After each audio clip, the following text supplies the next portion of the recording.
नमस्कार।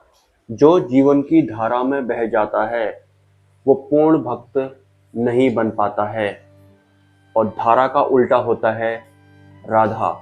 और यहाँ जीवन की धारा में बहने से मेरा मतलब है कि जैसा हमको दिखाई पड़ा, जैसा हमारी इंद्रियों को महसूस हुआ, जैसे-जैसे हमारा जीवन आगे चलता गया, हम वैसे-वैसे होते गए, हर किसी तत्व को, विषय को एक्सेप्ट करते गए और इस संसार को अपने भीतर भरते रहे। मतलब हम सांसारिक बनते गए, हम जीवन की धारा में बहते चले गए। अगर जैसा-जैसा हमारी इन माइक इंद्रियों को, आई मीन शारीरिक इंद्रियों को या फिर मानसिक इंद्रियों को महसूस होता है, वैसा-वैसा हम होते चले गए, वैसे-वैसे इकट्ठा हम करते चले गए, फिर तो हम जीवन की धारा में बह गए।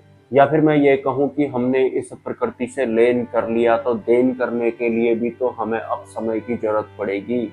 आपको जैसा कि पता है कि ये जो प्रकृति होती है, ये द्वंद पर चलती है, यस होगा तो नो भी होगा। मतलब अगर हम कुछ यहाँ ग्रहण करेंगे, तो हमें फिर भुगतान करने के लिए भी रेडी रहना ही रहना होगा। जीवन की धारा में ना बहना ही राधा होता है, या फिर इंद्रियों पर कंट्रोल होता है, नियंत्रण होता है। इसलिए मैंने वीडियो के शुरुआत में ही कहा था कि जो भी इंसान जीवन की धारा में बह जाते हैं, वो पूर्ण भक्त नहीं बन पाते हैं। और पूर्ण भक्त बनने के लिए या फिर एक पर्याप्त भक्त बनने के लिए हमें धारा के विपरीत जाना होता है। मतलब हमें राधा स्वरूप होना पड़ता है।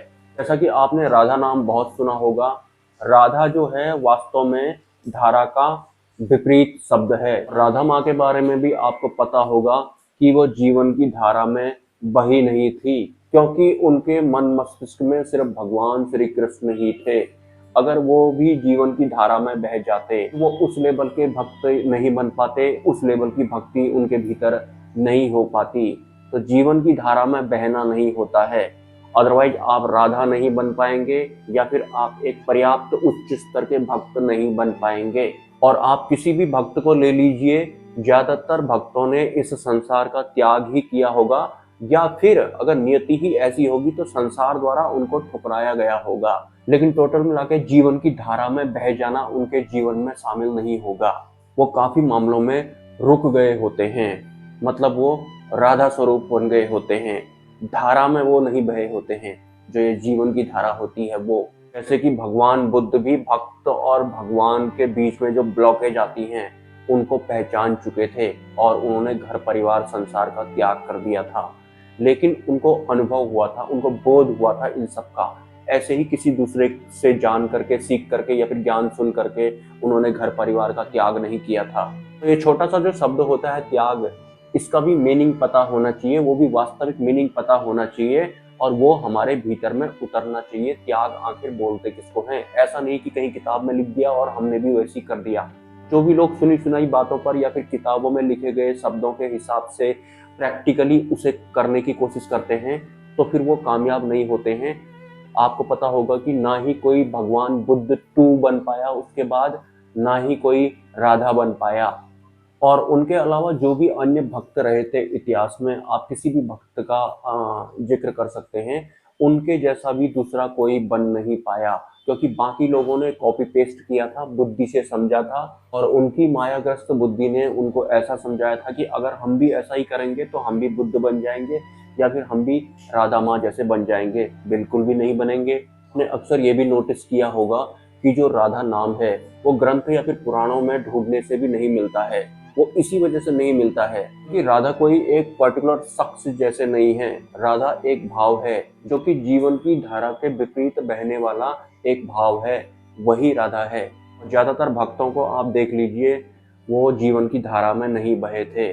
तो जो जीवन की धारा में नहीं बनेंगे, जो इस संसार में ज्यादा आसक्तियां नहीं बनाएंगे, उसको अपने भीतर ठूसेंगे नहीं बुद्धि से भगवान को, या फिर भगवान से मेरा मतलब हमेशा परमात्मा से होता है, ध्यान रखना।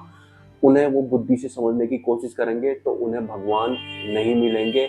हाँ, माया द्वारा उनको ठग जरूर लिया जाएगा अगर कोई बुद्धि से भगवान को, आई मीन परमात्मा को जानने की या फिर उनको ग्रहण करने की कोशिश करेगा तो भक्त या फिर भगवान के विषय में आपको जितनी भी कहानियां ग्रंथों, पुराणों में या फिर अन्य आध्यात्मिक अभिलेखों में देखने को या फिर सुनने को मिलती हैं, भले ही वो सच क्यों ना हो। उन सभी को सुनने से आपके भीतर भक्ति का उद्गम हो जाए, इतना ही काफी है। वास्तव में आपको भक्ति तो परब्रह्म परमात्मा भगवान स्वामी नारायण की ही करनी होती है। वही अंतिम भक्ति होती है, अंतिम शक्ति की प्राप्ति हेतु। अंतिम सत्य मतलब उसके बाद ना कोई सवाल ना कोई जवाब रह जाता है। राधा नाम से आपको सिर्फ भक्ति जानने को मिलती है या फिर सीखने को मिलती है। वास्तव में आपको भक्ति सिर्फ भगवान स्वामीनारायण की करनी होती है, जो कि परब्रह्म परमात्मा होते हैं, जो कि सर्वोपरि होती हैं। और जब तक आपको परब्रह्म परमात्मा के दिव्य स्वरूप में दर्शन नहीं हो जाते, तब तक आपको कहीं भी अटकना नहीं है। और जब आपको परमात्मा के दर्शन हो जाएंगे तो आपको खुद में ही पता भी लग जाएगा। तो इसमें किसी भी तरह का संशय या फिर डाउट तो है नहीं कि ये वाले होंगे या फिर नहीं होंगे। और परब्रह्म की भक्ति को मजबूत करने के लिए आप इतिहास के पन्नों में जितने भी भक्त होते हैं, जो वास्तव में भक्त हैं, जैसे कि राधा माँ हो गई, सबरी हो गई, भगवान बुद्ध हो गए, इन सब से आपके भीतर भक्ति भाव में बढ़ोतरी होती है। लेकिन भक्ति आपको परब्रह्म परमात्मा की करनी है और गुरु आपके अंतिम होने चाहिए। अक्षर ब्रह्म सत्पुरुष आपके गुरु होने चाहिए। ध्यान भी आपको परब्रह्म परमात्मा का ही करना है और किसी अन्य का ध्यान आपको नहीं करना है। मंत्र जब भी आपको किसी अन्य का नहीं करना है। अगर आप इस चैनल पर आ ही गए हैं तो फिर भी जानबूझकर अगर आप जीवन की धारा में बहना चाहते हैं, अटकना चाहते हैं या फिर पकड़ कर रखना चाहते हैं सिद्धियों का या फिर शक्तियों को, तो फिर अनंत जन्मों के लिए आपको फिर से तैयार रहना है। आप खुद ही ऐसा चाहते हैं तो आपकी इच्छा को पूरी करने के लिए माया पहले से ही तैयार बैठी हुई है। क्योंकि बात यहाँ माया की नहीं, जागने की है। वो भी आपके जागने की है, आपके खुद से मिलने की है। खुद से अगर आपको मिलना है तो स्वामी नारायण को आपको याद रखना है। इस ज्ञान से अगर आपको कोई प्रॉफिट हो रहा है तो आप कुछ राशि मेरे नंबर पर योगदान कर सकते हैं। अगर लॉस हो रहा है आपको तो आप मुझे क्षमा कर सकते हैं, वो भी माया वाला। नमस्कार।